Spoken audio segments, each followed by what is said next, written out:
Dire que nous sommes au XXIe siècle. On peut être timide au XXIe siècle.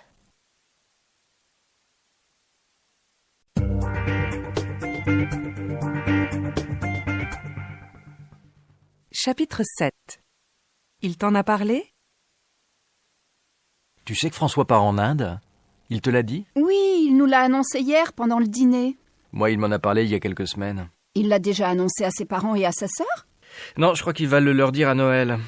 Ils ne vont pas être contents. Son projet est un peu fou, tu ne trouves pas ? Ne m'en parle pas. Je le lui ai dit plusieurs fois hier soir. Je lui en reparlerai dès qu'il m'en laissera la possibilité. Je suis certaine que son projet ne marchera pas. Il faut le lui dire alors. Si tu trouves une manière délicate de lui en parler, dis-le-moi. Franchement, je ne sais pas comment le convaincre.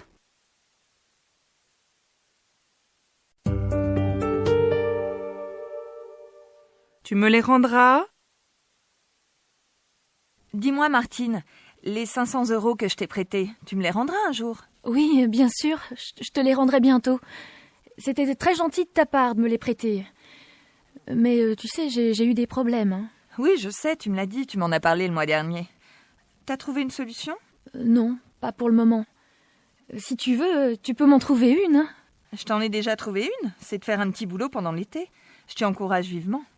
Tiens, les fermiers à côté cherchent toujours des jeunes pour travailler pendant l'été. Je peux leur en parler si tu veux. Oui, non, ne leur en parle pas. Je vais chercher autre chose. Quand tu auras trouvé, tu me le diras. Oui, je te le promets. Je te le dirai tout de suite.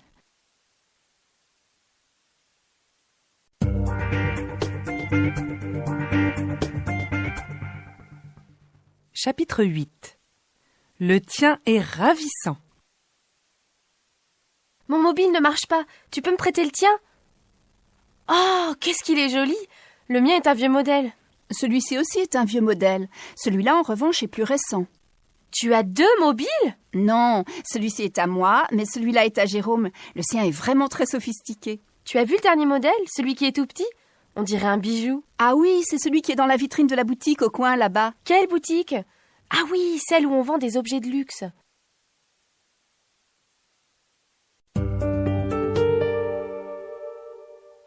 Le leur est différent ? L'appartement des Blanchet, c'est celui qui a un balcon ? Non, celui-là, c'est celui des Mercier. Celui des Blanchet est à l'étage au-dessus. Ah, il doit être plus grand que le tien, non ? C'est difficile à dire. Les 2 appartements sont différents. Le leur a une forme plutôt carrée, alors que le mien est tout en longueur. Comme tous ceux qui sont au 2e étage. C'est comme le nôtre, alors.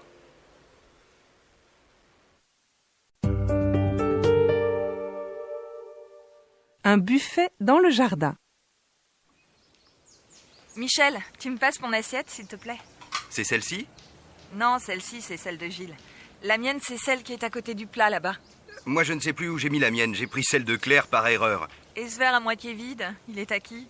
C'est celui de Paulette ? Non, le sien est là, à côté de ceux de Pierre et Sarah. Oh, quelle pagaille, mes amis ! Il y a une voiture qui gêne devant la grille, c'est celle de Pierre et Sarah, non ? Mais non, la leur est rouge. Je crois que c'est la nôtre. Je vais aller la changer de place.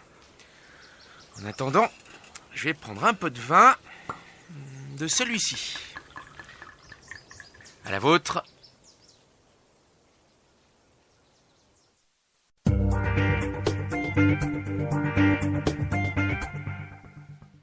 Chapitre 9. En continuant comme ça... Nous vivons dans un monde de fous. Tu as vu ? Dans la rue, tout le monde marche en téléphonant. Bientôt, ça va devenir bizarre de marcher en regardant devant soi. Je suis d'accord avec toi. Hier, en allant au travail, j'ai rencontré Laurent. Il a acheté un ticket dans le bus tout en parlant au téléphone. Évidemment, il ne faisait attention à rien. En avançant dans le bus, il a bousculé une vieille dame. C'est incroyable. En continuant comme ça, nous allons vraiment devenir des monstres. Oui, mais qu'est-ce que tu veux ? L'appétit vient en mangeant. Tout le monde voit ces objets technologiques, tout le monde les veut en croyant que ça fait moderne. Quand tu vois un gamin de 14 ans regardant la télé en mangeant des gâteaux, qu'est-ce que tu fais ? C'est comme ça que j'ai trouvé mon fils l'autre soir. En passant devant sa chambre, j'ai entendu du bruit et j'ai voulu lui dire bonjour. Il ne m'a même pas entendu. C'est ma faute de toute façon. En cherchant à le comprendre, j'ai laissé faire. Oui, mais c'est pas en te sentant coupable que tu vas trouver une solution. C'est en faisant quoi alors ? En étant créative, en lui proposant des activités intéressantes, et en l'encourageant à sortir, à faire du sport.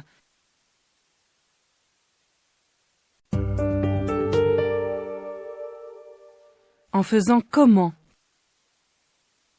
Qu'est-ce qui t'est arrivé? Tu t'es cassé la jambe? Comment est-ce que t'as fait ça? Comme tout le monde, en faisant du ski. Tu vois, moi, je me suis blessé en faisant du jardinage, le week-end dernier. C'est toujours la même chose. En voulant aller trop vite, on devient maladroit et paf! Pour moi, c'est le contraire. En cherchant à éviter un skieur qui était tombé au milieu de la piste, j'ai heurté un rocher. Et en tombant, je me suis cassé la jambe.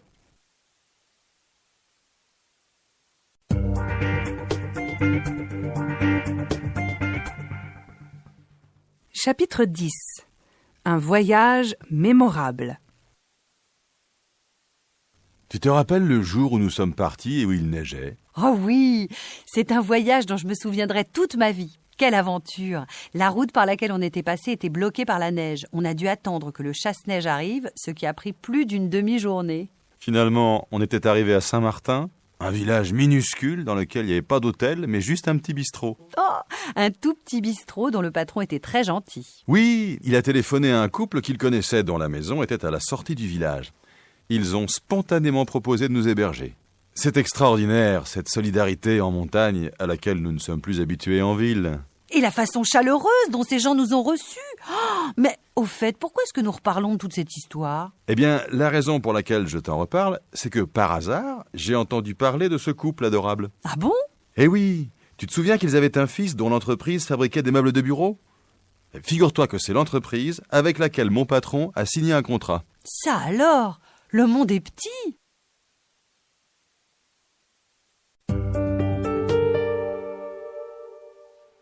C'est quelqu'un sur qui on peut compter. Tu vois, Damien, c'est quelqu'un sur qui je peux compter. Ce que j'apprécie le plus chez lui, c'est sa générosité. Tu imagines, il a laissé le projet sur lequel il travaillait pour s'occuper de mon cas. Quel projet? Celui dont je t'ai parlé, tu sais. C'est un projet dont il s'occupe depuis longtemps et qui était urgent. Maintenant que tu parles de Damien, ça me rappelle la fois où j'avais des problèmes avec mon téléphone mobile et où il m'a aidé. C'est vrai qu'il est gentil, cet homme. Oui, et c'est certainement la raison pour laquelle tout le monde le sollicite.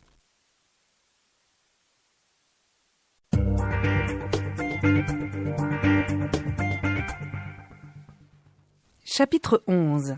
Ça va être super! Alors, finalement, vous partez aux États-Unis ou non? Oui, ça y est, c'est décidé. Nous partons le 1er mai. Très bien. Vous avez quelques mois pour vous préparer. Où est-ce que vous allez? On va d'abord à New York. Où est-ce que vous allez loger? Chez des amis, en fait. Nous resterons une petite semaine. J'espère que nous aurons le temps de tout voir. Il y a tellement de choses. Et après, qu'est-ce que vous allez faire? D'abord, si nous pouvons, nous louerons une voiture pour aller à Cap Cod. Je crois que Gabriel sera là, donc nous pourrons le voir. Ensuite, nous avons l'intention d'aller dans le Colorado. En voiture? Non, bien sûr, on prendra l'avion. Là, je ne sais pas encore où nous logerons. Nous devions aller chez des amis, Barbara et Steve, mais ils sont sur le point de déménager, alors nous essaierons de trouver des petits hôtels. Quand nous serons sur place, ce sera plus facile. Au fait, tu parles anglais? Un peu. Je vais m'y remettre, sinon ça va être catastrophique. Avec mon accent, je vais immédiatement être repéré. Tout le monde va se moquer de moi. Émilie parle un peu mieux que moi, mais si on ne fait pas de progrès, on aura du mal à communiquer. Je demanderai peut-être à Kim de nous donner des cours. Je l'appellerai un de ces jours. Et quand est-ce que vous revenez? Nous revenons le 21 mai. Dis donc, 3 semaines de voyage, ça va être super. Et toi, qu'est-ce que tu vas faire? Nous parlons seulement de moi en ce moment. Eh ben, je m'apprête à partir en Normandie. Tu vois, ce sera beaucoup plus modeste.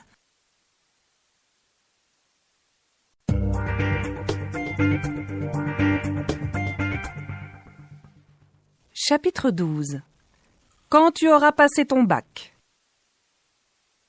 Quand est-ce que j'aurai une moto? Je te l'ai déjà dit, quand tu auras passé ton bac. Quand j'aurai passé mon bac, c'est dans longtemps, c'est dans 6 mois. Papa, je pourrais aller au cinéma ce soir? Oui, peut-être, quand tu auras fini tes devoirs. J'ai presque fini. Une fois que tu auras fini, tu pourras commencer par ranger un peu ta chambre. Ce ne sera pas un luxe. Mais j'aurai fini dans 5 minutes. Eh bien, tu pourras aller au cinéma quand j'aurai passé mon bac. Petite peste! Avec papa, c'est toujours comme ça. Quand tu auras fini tes devoirs, et quand tu auras rangé ta chambre, et quand tu auras passé ton bac. Et quand on aura tout fait, je suis sûr qu'il trouvera encore autre chose. C'est l'horreur. On peut jamais rien faire dans cette maison. Tiens, je me demande quand votre mère rentrera du travail. Quand elle aura passé son bac. Insolent! Allô? Allô chérie? Ah, c'est toi? Quand est-ce que tu rentres? J'attends encore un fax. Dès que je l'aurai reçu, je m'en irai. À tout à l'heure. Bisous.